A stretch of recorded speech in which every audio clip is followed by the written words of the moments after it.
Bonjour, nous sommes lundi 25 août 2014. Vous suivez On garde le contact sur RTI2. Aujourd'hui, on va s'intéresser aux conséquences de la maladie à virus Ebola, des frontières qui ferment, des compagnies aériennes qui n'arrivent plus, qui ne veulent plus desservir certaines destinations. Et je pense que ce n'est pas sans conséquences sur les échanges inter-États africains. Est-ce qu'il s'agit là d'un obstacle supplémentaire aux échanges entre les États africains? Le 22 42 54 sera ouvert tout à l'heure. Vous pourrez réagir également sur facebook.com/on garde les contacts et n'oubliez surtout pas que la première partie de l'émission est faite de news et on aura des news avec nos chroniqueurs et invités. Madame, Messieurs, bienvenue. Fatou Koulibaly réalise cette émission.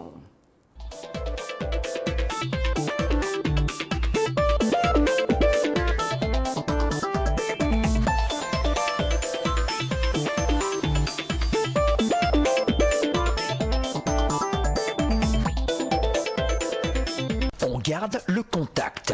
Lundi, impact économique des épidémies dans les pays en voie de développement. Mardi, épidémie rusée avec les mesures préventives peut-on accélérer la propagation? Mercredi, le métissage culturel entre l'Afrique et le reste du monde porte-t-il fruit? Troisième partie. Réagissez en direct. On garde le contact sur RTI2. Vous avez enfin la parole. Voilà, les échanges entre les États africains pourraient être affectés par la maladie à virus Ebola, 22 42 54. On en parlera dans seulement quelques minutes. Madame, Messieurs, le temps pour nous de vous présenter les invités et les chroniqueurs sur ce plateau. Ce plateau à partir duquel est distillé l'afro-optimisme. Ismaël Diop, bonjour. Bonjour. Bienvenue. Le week-end s'est passé dans les meilleures conditions. Très bien. Très bien. Malheureusement, Seyd n'en est pas sur place. Lui, il ne veut même pas entendre parler de week-end. Pour lui, l'Afrique doit travailler parce qu'il y a beaucoup à faire. Voilà, il faut limiter, je vais dire, le divertissement, le temps de repos, il faut limiter ce temps-là. Êtes-vous d'accord avec cette pensée de Je pense que si le corps donne plus que ce qu'il doit donner à la fin, on va être moins productif. Il faut souvent se reposer. Donc vous conseillez aux Africains de travailler, mais de temps en temps prendre quelques repos, quelques vacances. Pour être efficace au travail, il faut avoir une bonne organisation. C'est pas le fait de dépenser toute son énergie à un temps record que tu vas être productif. Donc, en un temps, voilà, c'est de bien s'organiser, d'avoir un temps pour travailler, un temps pour reposer l'esprit et le corps. Et puis après, on va avancer. C'est pas parce que tu cours tout le temps que tu travailles. Voilà. Il y a des moments pour travailler, il y a des moments pour se reposer, je pense. En un mot, Seydina a tort.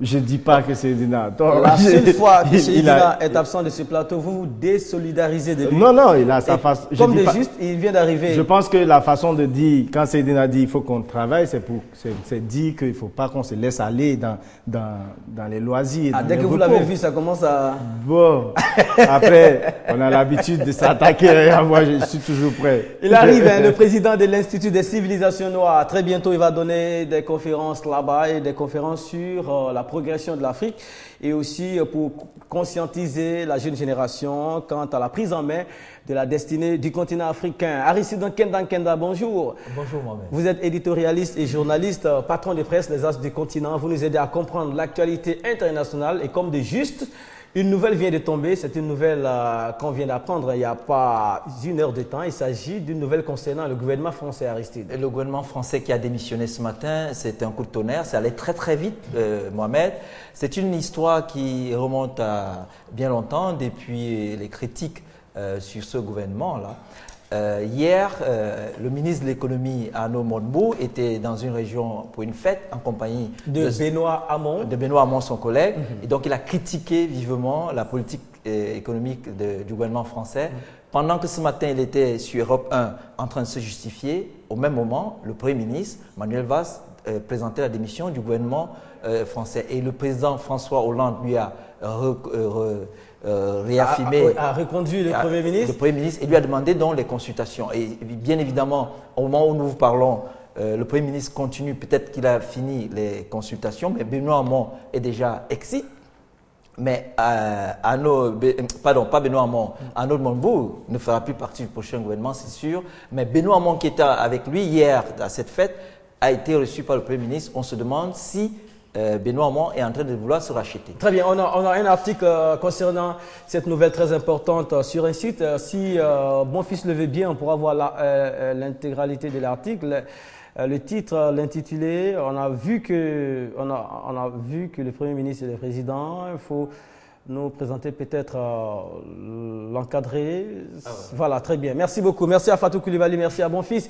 La suite, c'est la chronique santé avec le docteur Gabriel. Bonjour, docteur. Bonjour, Mohamed. Je suis toujours d'attaque comme d'habitude. Hein. Tous les jours. Hein. Oui, bien sûr. Voilà. On avait cru que vous seriez freiné par la maladie à virus Ebola. Bien au contraire, c'est là que vous êtes vraiment actif.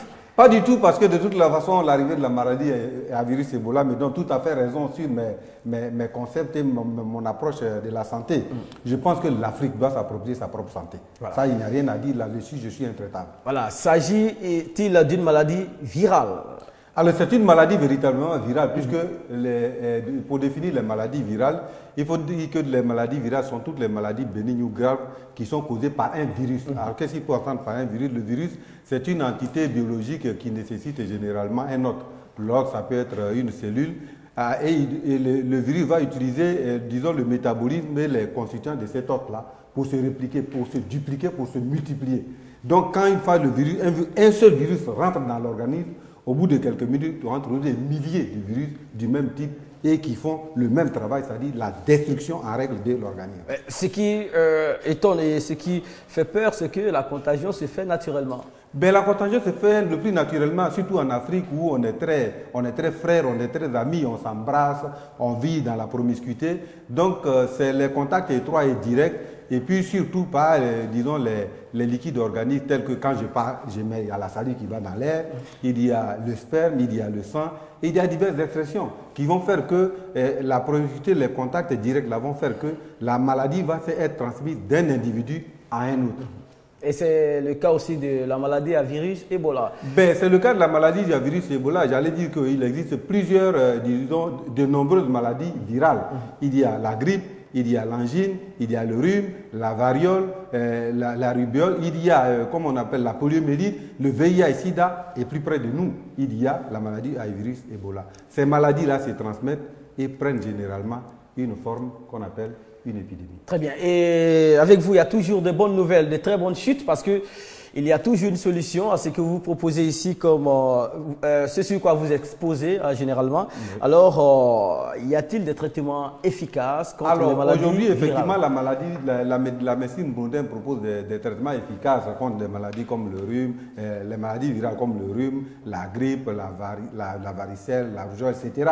Par contre, pour des maladies comme la poliomyélite, le virus,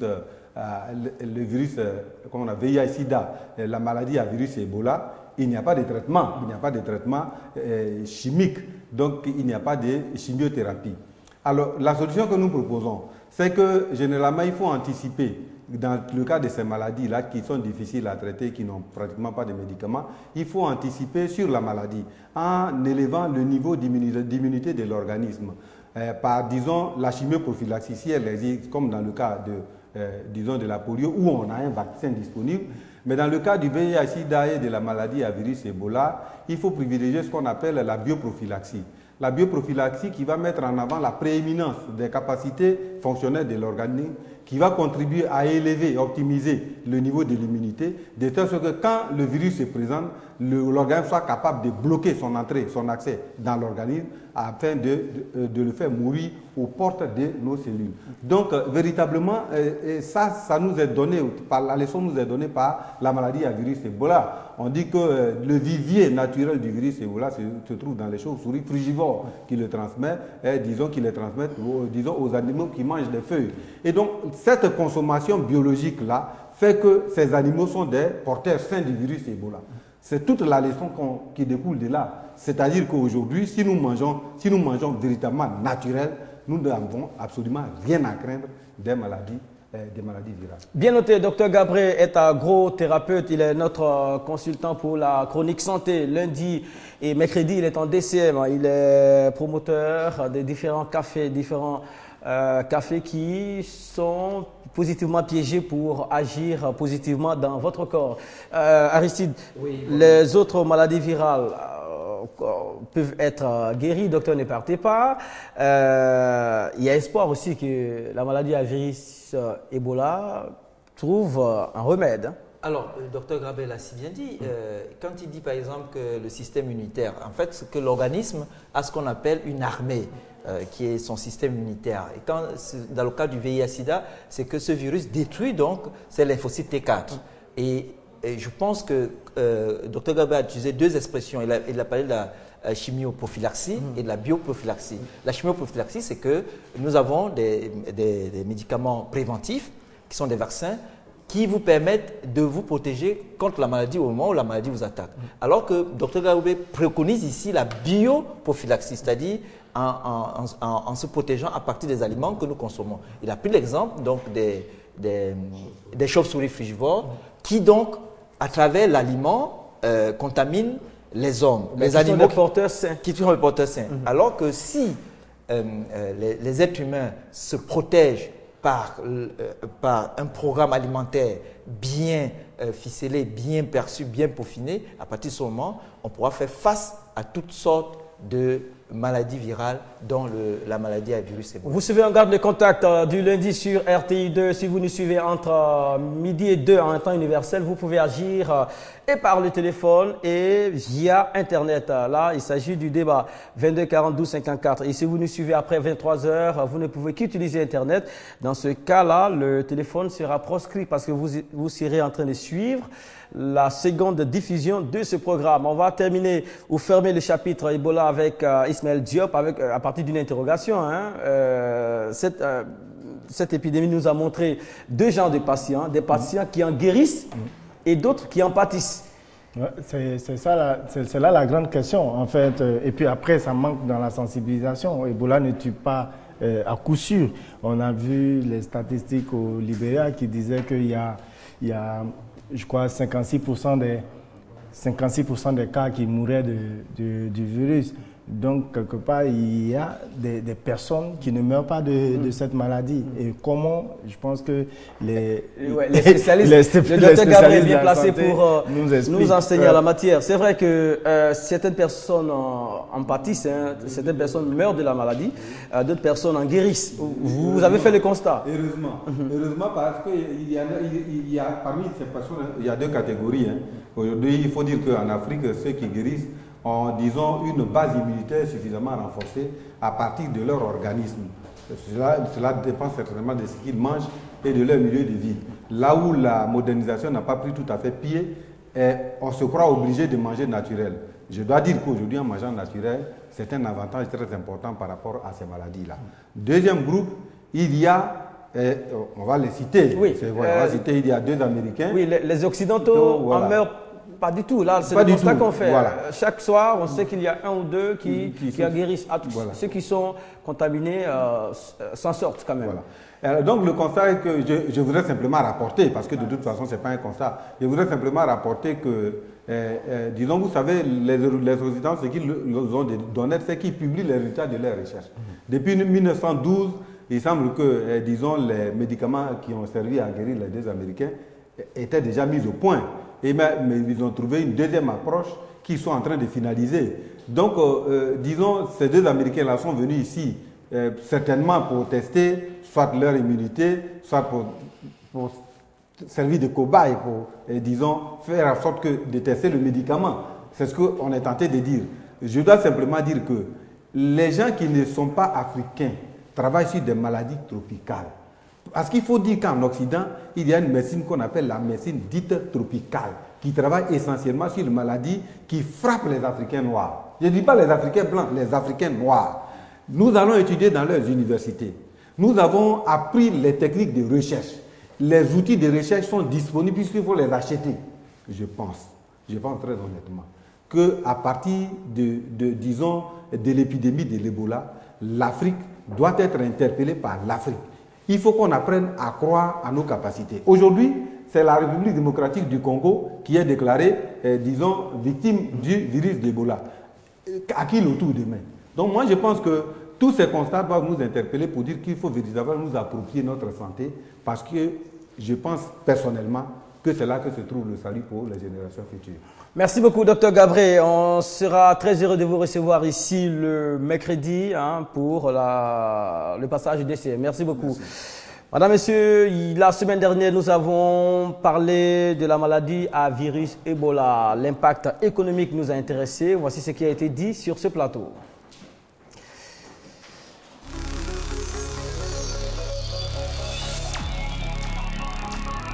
Très bien, les temps forts de la semaine dernière nous intéressent maintenant. Nous parlions la semaine dernière de l'impact économique de la maladie à virus Ebola. Les chroniqueurs et les invités ont rivalisé d'ardeur. On y va ensuite.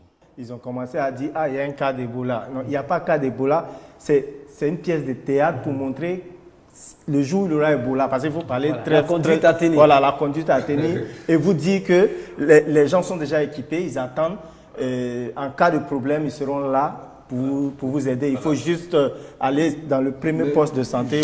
Je voudrais appuyer ce que dit Diop pour dire qu'il faut être honnête avec soi-même et avec la Côte d'Ivoire. Ça, on a des mesures, on a pris des mesures préventives.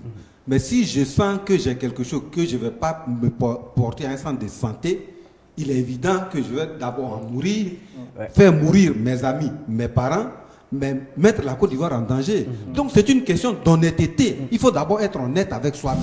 C'est vrai que souvent les frontières sont ouvertes, les frontières ouvertes, les frontières maritimes et autres. Mais le prix des marchandises devient très cher. À cause du risque. À cause du risque, parce qu'on dit zone rouge déjà. Donc ça veut dire que sur le marché aussi, les produits deviennent aussi chers. Donc ça veut dire qu'économiquement, la vie devient chère. C'est pour ça que c'est très important de faire comprendre aux uns aux autres qu'on n'a pas intérêt à ce que nos États soient déclarés des États, des zones rouges. Zones à risque, des zones rouges. Ousmane Traoré nous dit, moi je félicite le gouvernement par rapport aux mesures qui ont été prises.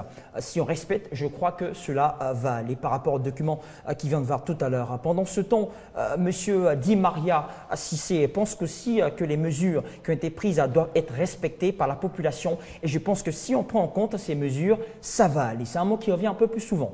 Voici encore une autre réaction intéressante de la part de Monsieur Noël Le Samontaire. Nous dit: aujourd'hui, avec l'avènement des épidémies de manière brusque et soudaine, déjà avec des crises récentes, et maintenant des épidémies créent un fossé dans l'économie, ce qui empêcherait maintenant la non-réalisation de certaines infrastructures importantes. De plus, cela suscitera une crainte, je dirais même une peur chez nos investisseurs. Je suis en classe de terminale et j'ai 16 ans. Je pense que c'est à saluer parce que c'est un jeune de 16 ans qui a ce genre de réflexion. Je pense que la jeunesse a vraiment s'y main véritablement pour stopper cette épidémie. Le lecteur lambda, vous savez le niveau que nous avons dans nos sociétés, il ne sait pas ce que fait la différence entre les guillemets et la vérité. Donc, il faut faire très attention en temps de crise, surtout quand c'est une maladie aussi dangereuse que la maladie à virus Ebola, de pouvoir titrer d'une certaine façon. Il faut que nos confrères, je ne suis pas anticonfraternel, moi je suis journaliste, nos confrères doivent avoir la possibilité d'avoir un langage franc, mais responsable. Respecter les mesures préventives, voilà, c'est sur ce point que Aristide Nkenda réagissait là. Il parlait de la responsabilité de certains journaux, certains journalistes qui avaient pris sur eux de frayer la population après le test. Voilà, surtout des titres incitatifs. Après la simulation qui a été faite ici en Côte d'Ivoire, c'était une simulation et comme Diop l'a dit, aucun cas n'a été encore déclaré ici en Côte d'Ivoire, tout le monde le sait. Une simulation, c'est un théâtre, entre guillemets, voilà, pour montrer aux gens, voici ce qu'on pourra faire si et seulement si le mal venait à frapper la Côte d'Ivoire. Bon, on n'en est pas encore là. Aucun cas n'a été déclaré ici en Côte d'Ivoire. Il nous plaît de recevoir maintenant Seydina Chérif Ahmed. Seydina, bonjour. Bonjour Mohamed. Voilà, vous avez pris quelques minutes de retard, ce n'est pas bien grave, vous étiez là à l'heure, là on le sait. Diop tout à l'heure a dit quelque chose que vous avez pu suivre en salle de maquillage. Vous demandez aux Africains de travailler tout le temps, de ne pas connaître de week-end, mais Diop trouve que bon, ce n'est pas en travaillant tout le temps et bêtement entre guillemets qu'on va développer le continent. Là, il n'est pas d'accord avec vous. Bon, pas qu'il n'est pas d'accord avec moi, parce qu'il faut que Diop sache qu'il y a travail et puis il y a travaillé. Il y a le travail et puis il y a travaillé. Je pense que les Africains ont l'habitude de tout laisser à Dieu au lieu de travailler. Or, c'est Dieu lui-même qui a créé le travail.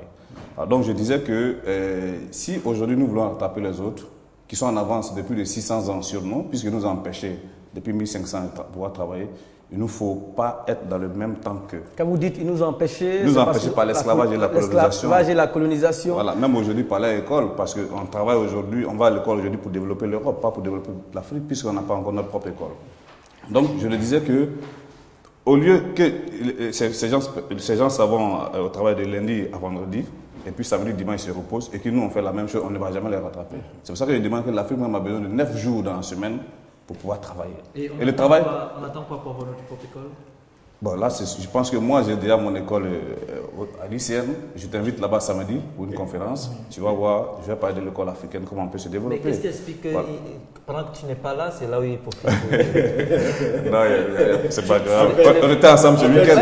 Il paraît que c'est toi qui l'as fait disparaître du plateau pendant un moment. Tu veux disparaître pour régner. Tu veux utiliser pour régner, ça marche. Donc, je lance un appel à tous nos frères et sœurs de pouvoir se donner au travail. Et le travail dont je parle, ce n'est pas, entre guillemets, le travail bella. Non, c'est pas de ça qu'il s'agit. Ou bien, oui, entre guillemets, c'est pour ça qu'il y a entre guillemets. Il ne faut pas aller.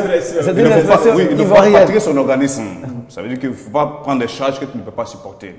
On a vu des élèves ici qui prennent des livres, ils font croire aux parents qu'ils sont en train de bosser, pourtant ils ne sont pas en train de bosser, ils sont en train de regarder. Là, moi je parle du travail. Une fois que tu donnes 5 heures de travail, tu travailles tranquillement pendant ces 5 heures-là, tu as 2 heures de repos. Le repos de ces 2 heures-là, tu peux lire, parce que le repos c'est quoi? C'est ne pas faire ce que tu avais l'habitude de faire. Or, ailleurs, le repos, pour eux, c'est peut-être aller en boîte, aller à la plage. Moi, je veux que l'Africain ne travaille pas dans ce sens. Pour être danseur professionnel, danser, ce n'est pas du repos. Hein. Non, c'est pas du divertissement. Justement, ça veut dire que quand il finit de danser, s'il veut se reposer, il peut aller lire. D'accord. Ce qui me gêne chez Seydina à chaque fois, c'est qu'il a de très bonnes idées, mais il ne s'inscrit pas dans la dynamique que nous connaissons, cette dynamique de cette école peut-être qu'il n'aime pas. Non, pas qu'il n'aime pas. Bon, pas qu'il n'aime pas. Le problème, tout le monde est choqué parce qu'on ne rentre pas dans le moule. Il est revenu, tu es d'accord avec lui? On ne rentre pas dans le moule de l'Occident. Il est revenu, tu as repris non, tu n'es pas le seul à avoir ce problème-là. On a toujours ça en Afrique. Quand tu ne rentres pas dans le moule occidental ou bien dans le moule comme tout le monde, on suppose que tu es un révolutionnaire ou tu ne veux pas comprendre les choses. Tu n'as pas suivi le sens de ma logique. Si, je disais il a sa logique, mais il ne peut pas réfléchir comme toi. Mais il faut que ce soit bien structuré. Oui, c'est structuré comme on nous apprend à l'école. Il trouve que c'est tellement clair. La structure, c'est quoi? Il trouve que c'est tellement clair que ça n'a pas besoin de détails. Voilà, peut-être que ce que toi tu prends comme ordre, pour moi c'est un désordre. Très bien. On va se limiter là. On va se limiter là. Patrick Ndiaka, Si tu me permets, il y a une question qui t'a posée à Diop tout à l'heure, qu'il y a des gens qui guérissent de l'Ebola et il y a d'autres qui n'en guérissent pas. Je voulais réagir là-dessus si tu me permets. Oui, allons-y, rapidement. Pour moi, je dis que la maladie n'est pas... La maladie, ceux qui guérissent de la maladie, ça veut dire que la maladie n'est pas destinée à ceux-là. C'est eux qui guérissent de la maladie. Nous, la maladie est venue pour nous détruire, ça sera difficile. Une maladie, c'est une maladie. Non, écoutez, non. C'est là que je garde toujours ma position. Je garde toujours ma position depuis le premier jour que ces gens de maladies ont été fabriqués dans les laboratoires. Ça, il faut qu'on me prouve le contraire. Parce que moi, j'ai des documents qui prouvent ce que je suis en train de dire. Attention. Donc, non, j'assume. Parce que je le dis, il faut que les Africains arrêtent de croiser les bras et de penser que le salut va venir d'ailleurs. C'est pour ça que je demande aux uns aux autres d'arrêter de pleurer, d'accuser les autres. Et il faut qu'on puisse mettre en mission nos sorciers. Nos sorciers, je viens.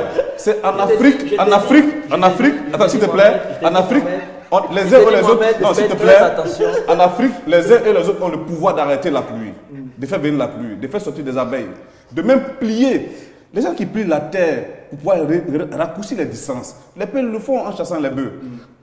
On a assez de pouvoir. Donc moi je souhaite qu'on puisse mettre ces guérisseurs-là, ces sorciers. Il y a un journal qui a titré alors qu'un journal a titré ce matin à la une, à barrer sa une avec la manchette, que les tradis praticiens ont été mis à l'écart de la lutte contre la maladie à virus Ebola. Justement, ça veut dire qu'on ne devait pas les mettre à l'écart. En dehors des tradis praticiens, nous avons des gens qui ont des pouvoirs. Et c'est parce que ces tradis praticiens n'ont jamais pu s'inscrire dans une logique médicinale. En fait, ils ont été.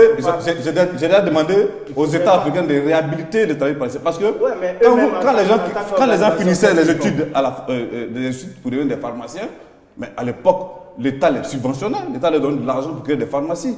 Mais depuis quand l'État donne de l'argent à des participations pour faire des recherches? Ça n'a jamais été le Il y cas. a eu une tentative d'organisation. Je sais qu'ils sont affiliés Voilà. au Mais ministère de c'est la pour ça qu'il Santé. faut déjà, depuis l'université, tu as dit ça, depuis l'université, il faut créer des facultés. Il faut créer des facultés pour que ceux-là puissent être formés là-bas pour avoir des diplômes. Donc- Ce sont les diplômes qui nous manquent. Donc, Les diplômes que nous avons là ne nous aident pas. D'accord. Il ne faut pas qu'on marginalise les tradipraticiens. Justement. Il ne faut pas qu'on marginalise les sorciers. Tu sais, je Dans vais la dire quelque lutte. chose. Docteur Gabriel dit tout le temps que c'est ce qu'on mange, c'est ce qui nous rend malade. Les médicaments chinois peuvent soigner que les Chinois. Les médicaments occidentaux vont soigner les Occidentaux. Mais il faut des médicaments africains pour soigner les Africains. Merci beaucoup. On va fermer la parenthèse. Sidna est de retour. Il est de retour. Voilà. Le débat va commencer dans seulement quelques minutes. On parlera. D'accord. D'accord. Patrick Ndiakan, on parlera de l'état des lieux. L'état des lieux concernant les échanges entre les États africains.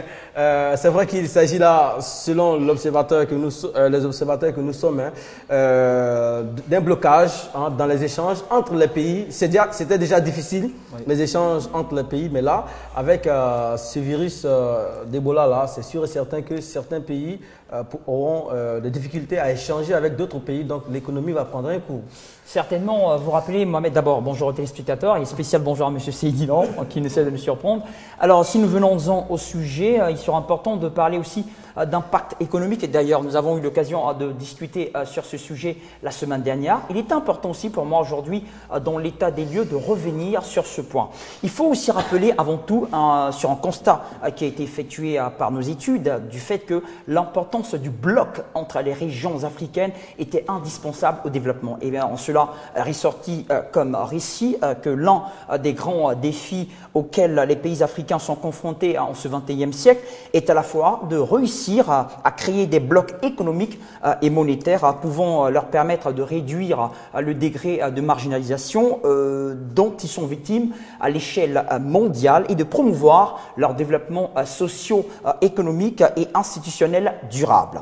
Dans une certaine mesure, ce double objectif sera de rapporter s'il considère une interrogation économique, bien accélérer la dynamique et la productivité régionale. Alors, une telle ambition nécessite toutefois des mesures d'engagement fermes et une sérieuse prise de conscience générale qui implique le pragmatisme impeccable.